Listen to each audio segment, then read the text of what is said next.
All right, let's dive right in. The rule book for how we get customers, how we rank on Google, and how we build an audience, well, it's changing faster than ever before. So consider this your playbook for 2026.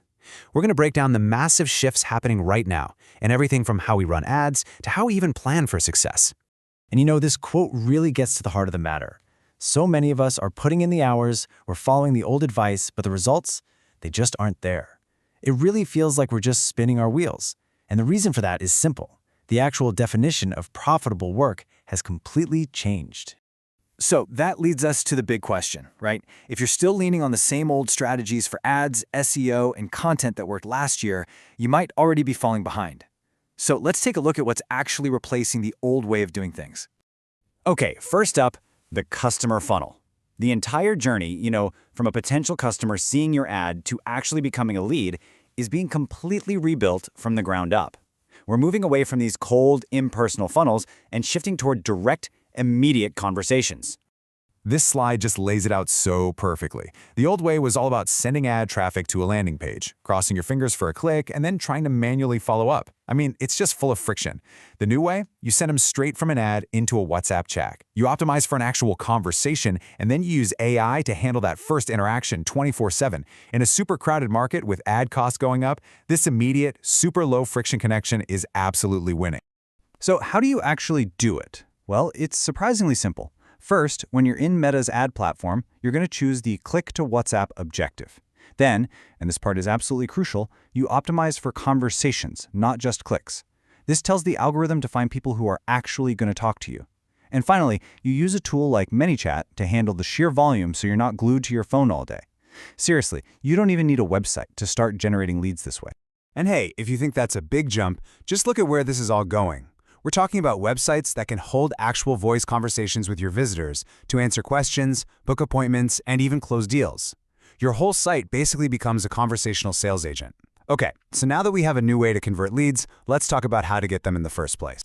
All right, let's move on to our next section, getting traffic. The game here has changed in a really fundamental way. For years and years, the mantra was, slowly build your own website's authority. But now, the much smarter play is to just borrow it from platforms that already have it in spades. Now, this might be a tough pill to swallow, but it is the new reality. When you're starting out from zero, Google is way more likely to trust a conversation happening on a massive, established platform like Reddit than that brand new blog you just launched.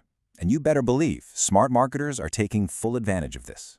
This whole strategy even has a name. It's called Parasite SEO, and it's all about piggybacking.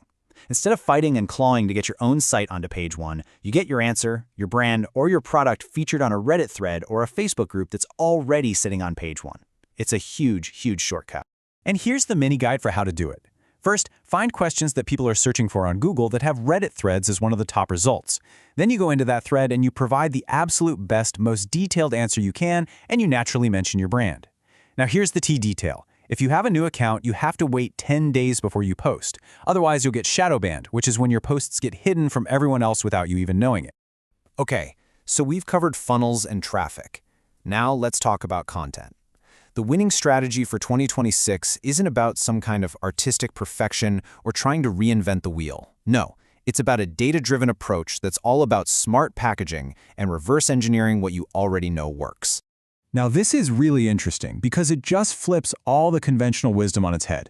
An analysis of 300,000 YouTube videos found that thumbnails without any text on them get, on average, 19% more views. This is a perfect example of data just completely beating our intuition. And this quote from Sean Cannell just perfectly sums up why that data is so critical. Your packaging, we're talking about the title and the thumbnail, is literally everything.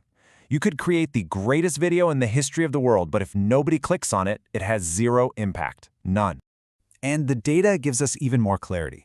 The sweet spot for video length is now in that 15 to 25-minute range. We also know that titles that tap into fear or a problem consistently do better than titles that focus on desire.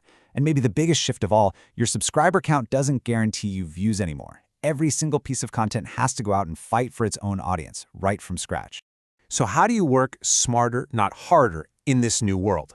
Well, you reverse engineer. You can actually feed an AI tool, something like Google's Notebook LM, a dozen video URLs from a successful channel in your niche, and it will instantly pull out all the patterns, The hooks they use, their script structures, the tone, everything that's making them successful. So far, we've covered some really powerful tactics for funnels, traffic, and content. But now we need to kind of zoom out. Because honestly, without the right foundation, none of these tactics are going to work. It's all about putting strategy before tactics. And this is just the most crucial point. Running WhatsApp ads or trying out parasite SEO is completely useless if you haven't first figured out the fundamental nature of your business. You have to know what game you're actually playing before you can pick the right moves. Alex Hormozi gives us his absolutely brilliant framework of the 4 business archetypes. Are you a service business with amazing margins, but it's really hard to scale? Or maybe you're e-commerce with infinite scale, but you need a ton of cash. Understanding which of these 4 shapes your business is and really embracing its built-in strengths and weaknesses is the single most important strategic decision you can make. It tells you which tactics will work and which will just be a total waste of time. Okay, now for the final piece of the puzzle. After all the strategy, after all the tactics, what really determines success in 2026 isn't going to be another growth hack. It's a totally different way of thinking about your goals and, more importantly, about failure. And this is the tool. It's called the pre-mortem. So, instead of just visualizing success, which can be kind of fragile, you do the complete opposite. You get your team together and you say, okay team, it's a year from now and this whole project was a complete disaster. Why? What went wrong?